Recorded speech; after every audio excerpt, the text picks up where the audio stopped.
So this project actually flowed out of a previous one. The previous one we looked at how does one use the sciences in preaching, because most preachers weren't using it at all in the Roman Catholic Church. And then that got me thinking about what's the science behind the preaching. And there is very little, if any, empirical data about what makes effective preaching.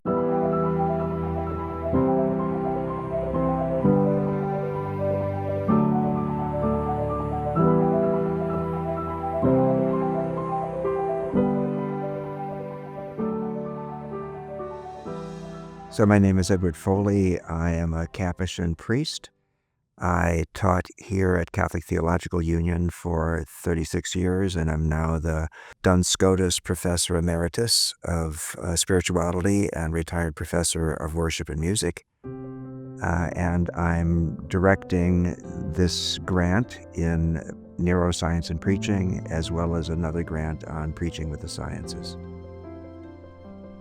Well, I think understanding the cognitive psychology and also the neuroscience of it is going to be really important, because since we only have anecdotal information about what makes preaching effective, and therefore when people are taught how to preach, they're often taught somewhat anecdotally from the teacher's own perspective.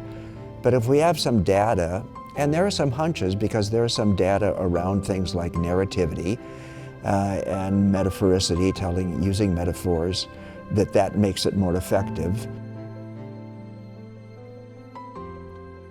And one thing that we want to do is help teachers of homiletics understand what works and what doesn't work.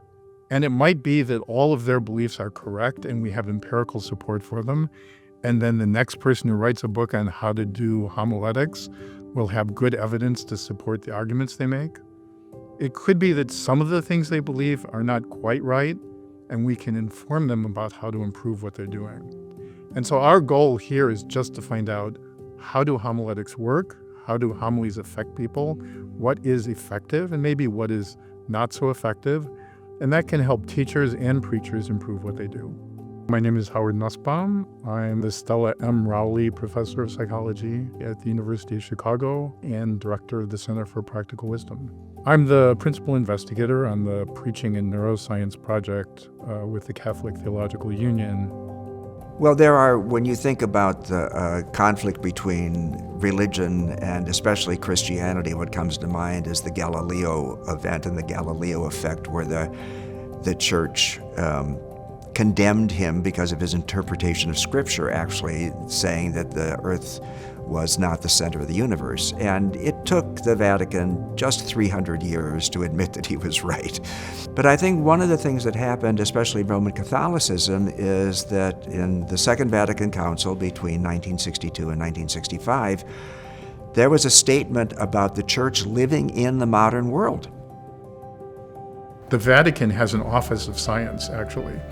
I think the work that we're doing is not about religion per se, but about how certain kinds of language changes the way we are as people, in our feelings and our attitudes and our beliefs and our behavior.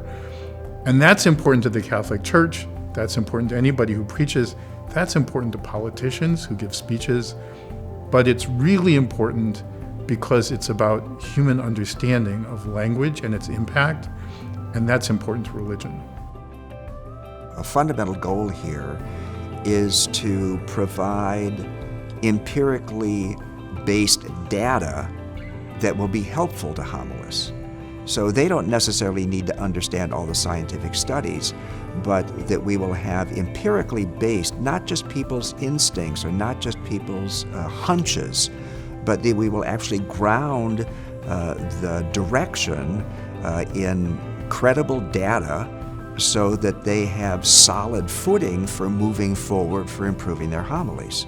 So it's trying to use the sciences as a credible grounding, just like it has to be theologically grounded, it also has to be grounded in the human sciences, because we're preaching to human beings.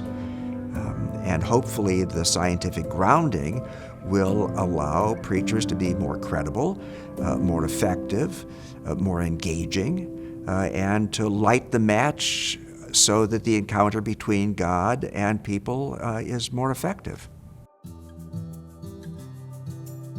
Experiences like listening to a certain kind of language and then having more humility about yourself, that is, what you know and what you don't know, or being able to take someone else's perspective for a moment just to think about what's important to them. Those are things that advance your reasoning to be a little bit wiser. And homilies are intended to do that by increasing your sense of optimism, by increasing your sense of what another person's life might be like, what their concerns are like. A homily can change the way you view the world, view other people, and view yourself. And in doing so, has the opportunity, perhaps, to make you a little bit wiser.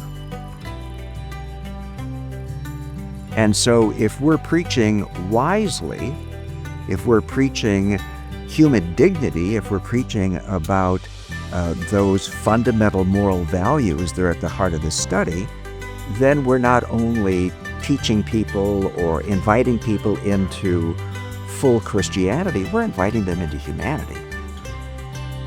Well, at the end of the project, I want to be able to say with some clarity that we have created a kind of synergy between science and pastoral ministry, and we're just beginning.